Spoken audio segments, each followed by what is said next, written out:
This is part 3 of the admin videos. In this video, we're going to talk about the default screen. To get there, we bring up the admin program and click the defaults button. This is a kind of a busy screen. I'm going to go through all this stuff, but the general idea is these numbers are all defaults in the deal and other programs. They can be generally changed in the other programs, but they at least give you a basis for what that program needs to do. To change the default, you simply change one of the values. I'm going to change it to itself. You'll see the background goes blue, and then you click the button to its left, and the background goes white. The data is not written to the database until you click that button.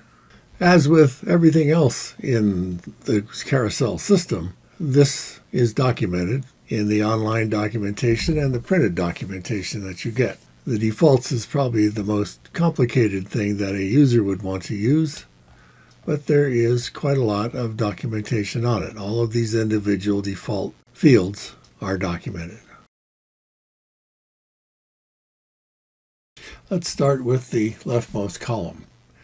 The first 3 items in that column deal with sales tax. The third item, right here, is the regular sales tax in your particular county. The first item would normally be that as well, but in Washington it's complicated. Because in Washington, as you can see in the second column, there's a 0.3% surcharge to the sales tax. Normally that would be added onto the regular sales tax, and you'd add the two numbers together, and that would be the sales tax for the car. So if the bubblegum sales tax in Spokane County is 8.9, you would think add that to 0.3 and you get 9.2% for a vehicle, but in fact you add 8.8% plus 0.3%. The county somehow gives car dealers a 0.1% kickback. This only is true in certain counties in the state of Washington, and finding out if your county is one of them is very difficult. This document here shows, for the state of Washington, all the various sales tax rates for all the various counties and the cities within the counties. You can see it's really quite complicated. In Spokane County, you can see there's different rates for Deer Park and Spokane, and whether you're in the city or the valley and so on. And connected to each of those things, there is a location code. So for instance, Spokane City location code is 3210, and it tells you that the sales tax is 8.9%. However, if you manage to find one of these little documents from the Department of Revenue, local sales tax change, you will find that for Spokane County, this sales tax location code is 3270.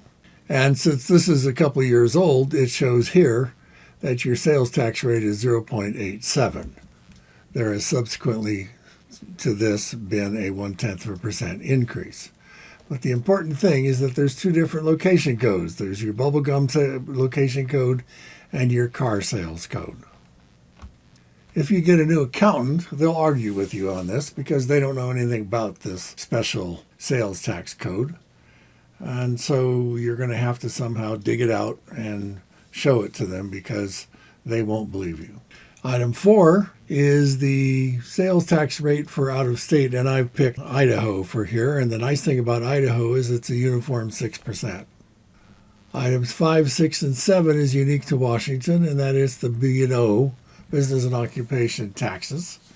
And there's 3 different ones. There's a retail tax, a wholesale tax, and a service tax. The retail tax is put on something that you actually apply sales tax to. The wholesale tax is if you wholesale to somebody else.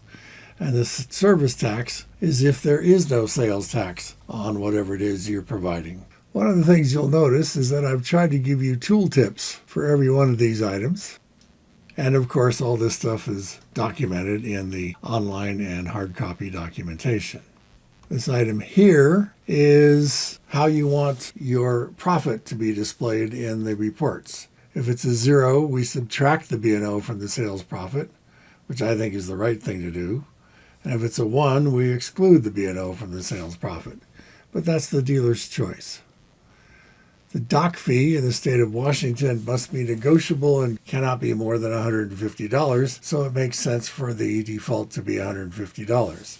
In the state of Idaho, it can be anything you want just about, but whatever it is, that's what you have to charge everybody. Filing fee in the state of Washington, that's really the trauma fee, $6.50, of which the dealer gets to keep $2.50. But by law, this $6.50 has to be charged to the customer. It's for mostly scraping up bodies off the freeway. This is the default license fee. In Idaho, there really isn't one because you deal with that at DMV. The dealer doesn't deal with that.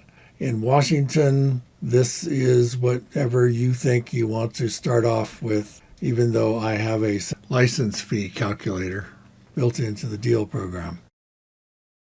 Tax flags. In the state of Washington, they sales tax your warranties. And in the state of Idaho, they sales tax your dock fees. Nobody yet has sales taxed the gap fees, but that'll probably happen sooner or later. Going to column 2, this all has to do with printers. For the most part, the first 7 things have to do with your impact printer, that is to say your Okidata. Well, we're trying to get rid of the Okidatas as much as possible, so none of that makes much sense anymore. So right here, we name who our impact printer is, and number here, we name who our plain paper printer is. To insert a printer into the box, click the box, and you'll get a whole bunch of printers down here. Select one, click the button to the left, and now you have entered the proper printer into that box. This third one has never been used. In column 3, these first 4 items are passwords. So if you want to password your inventory program, you put something in here. The deal and the quick quote program have their own password. The self-finance program has its own password, and the admin program has its own password. To enter a password, just go up here, enter your password, click the button, and the password is now enabled. If we stop and start the default task, then you'll see the next time we look at it, there's a whole bunch of asterisks here. You don't see the original password. But if you double click in that box, you can see the original password and you can change it. The next 2 items have to do initially with QuickBooks, but other programs are using it also. The first of these 2 items is what is the name of the QuickBooks file when you export to QuickBooks. The second one is where does it go, which is C:temp.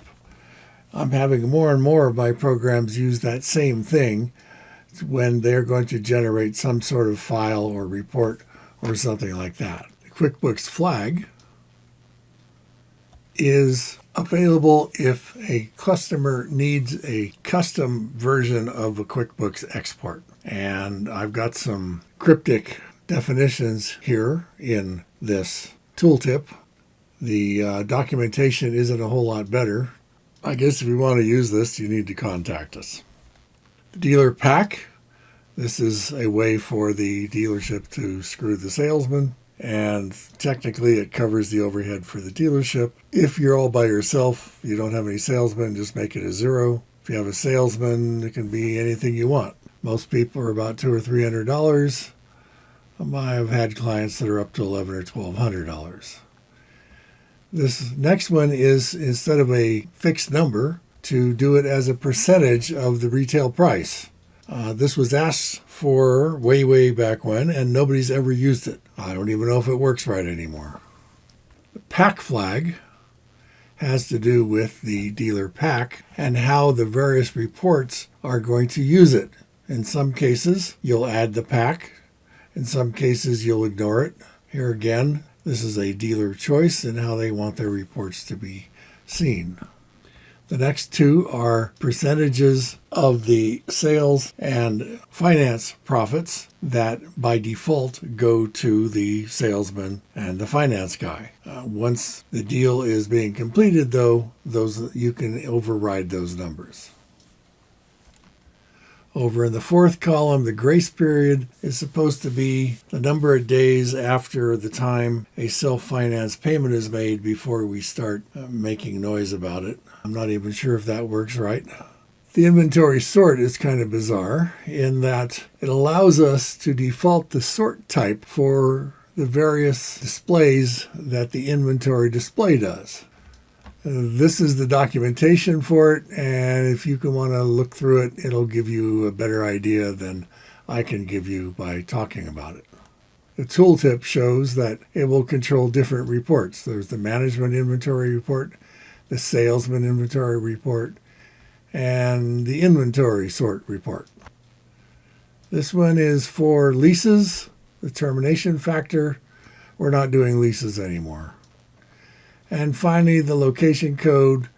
The location code I've explained before kind of tells you if you have multiple lots where a particular car might be. You can use a location code in various reports to only report on a particular location. The NA is the default. This completes our discussion of the defaults. The next video I'm going to do will be on the tables, and although it doesn't look like a very complicated process, some of the individual tables are, so there may well be several sub-videos as part of that.